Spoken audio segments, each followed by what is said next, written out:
والد کو دیکھیے، جس دن اولاد اسے ملتی ہے اس کے سارے شوق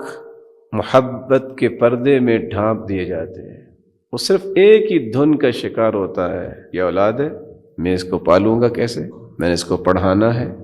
میں نے اسے محبت اور شفقت دینی ہے، اور میں نے اسے ایک معاشرے کا عضو نافع بنانا ہے، معاشرے کے لیے ایک مثالی بیٹا بنانا ہے۔ کس طرح وہ صبح و شام محنت بھی کرتا ہے، نوکری بھی کرتا ہے، بلکہ بعض ایسے حالات ہیں کہ وہ ہم دیکھ نہیں سکتے، بڑھاپے کی عمر کو بھی پہنچ جائیں تو وہ وزن جو کڑیل جوان نہیں اٹھا سکتے، وہ وزن اٹھا کے بھی اپنی اولاد کے لیے کما کے لاتے۔ تو جس کو اللہ نے عقل و بصیرت دی ہے وہ احسان کرنے والے کے احسان کو بھولتا نہیں، وہ انعام کرنے والے کی وفا کرتا ہے، اور اس کی پوری کوشش ہوتی ہے